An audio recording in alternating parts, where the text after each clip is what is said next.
नमस्कार मित्रांनो, चला एका रेसिपीला आपण सुरुवात करूया. तुमचा जास्त वेळ मी घेणार नाही. चला तर बघूत रेसिपी काय आहे ते. हे दही आहे.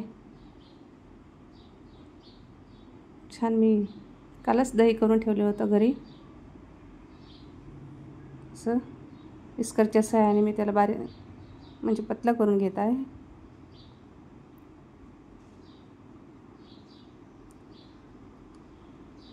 आणि ही भेंडी आहे.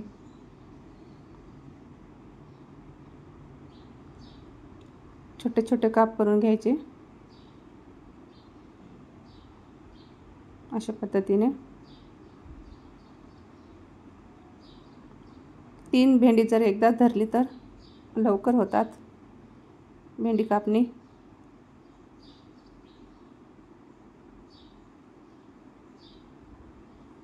अशा पद्धतीने मी सर्व काही भेंडी आहे ना ती चिरून घेतलेली आहे. आणि हा कांदा आहे. नवीन कांदा असल्यामुळे थोडा वेळ लागलेला आहे मला.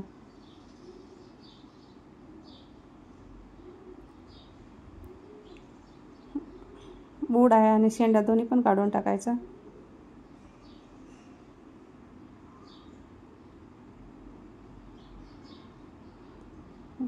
अशा पद्धतीने चिरत आहे मी कांदा.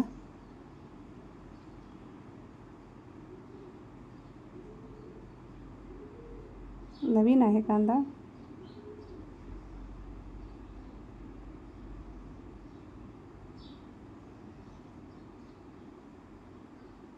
आमच्याकडची भेंडी पद्धती बघा कशी असते ते.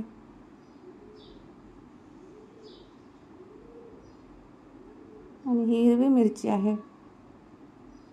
आमच्या घरी अशीच बनवतात, हिरवी मिरची टाकून दही भेंडी. आणि आमच्या घरी माझ्या मिस्टरला खूप पसंत आहे दही भेंडी. माझ्या सासूबाईला पण खूप पसंत होती. बघा, लसूण, अद्रक आणि हिरवी मिरची छान ठेचून घेतली मी. खलबत्त्यामध्ये जर आपण ठेचून घेतलं तर वेगळीच टेस्ट येते. बघा छान बारीक झालेला आहे. अशा पद्धतीने मी त्याच्यामध्येच मीठ घातलेलं आहे मी.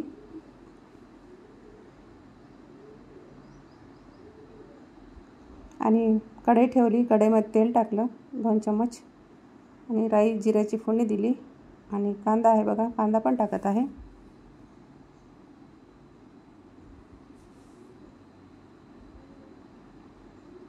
कांदा पण छान परतून घ्यायचा.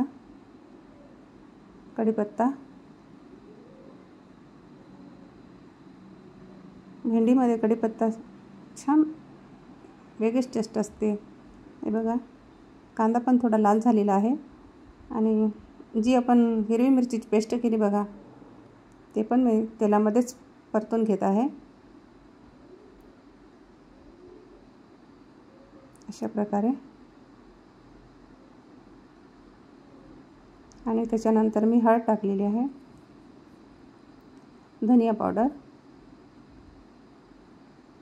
थोडं मीठ टाकलं कारण की मिरची काढतानाच मी मीठ टाकलं होतं. आणि हे आहे तिळकूट. तिळाचं कूट आम्ही नेहमीच वापरत असतो.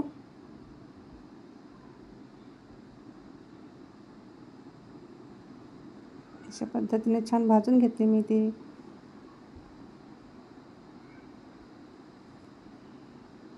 तो मसाला मी त्या पद्धतीने भाजून घेतला. त्यानंतर आहे ना भेंडी टाकली.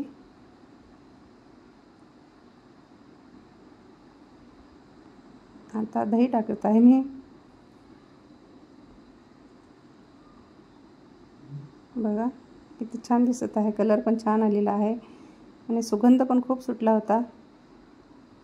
नक्की ट्राय करा एकदा.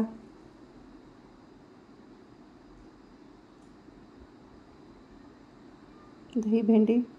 आणि 2 ते 3 मिनिट आहे ना मी झाकण ठेवलेलं आहे.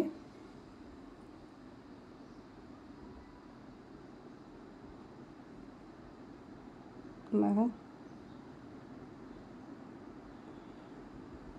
चपातीसोबत किंवा ज्वारीच्या भाकरीसोबत पण खूप छान येते ही भाजी.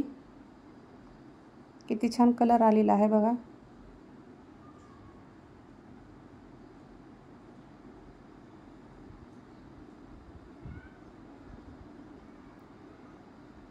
माझी रेसिपी तुम्हाला कशी वाटते नक्की कमेंट्समध्ये सांगा मला.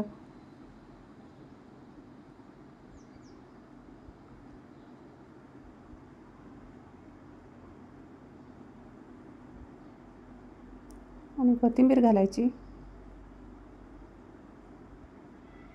आणि चपाती पण माझी चालू होती बाजूला. भेंडी चपाती आज माझा बेत होता.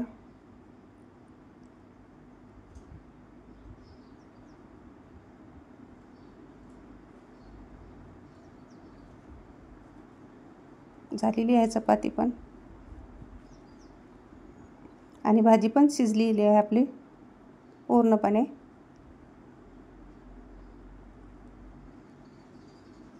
बघा आपली रेसिपी तयार आहे. या जेवायला माझ्याकडे. माझी रेसिपी कशी वाटली त्याबद्दल सांगा.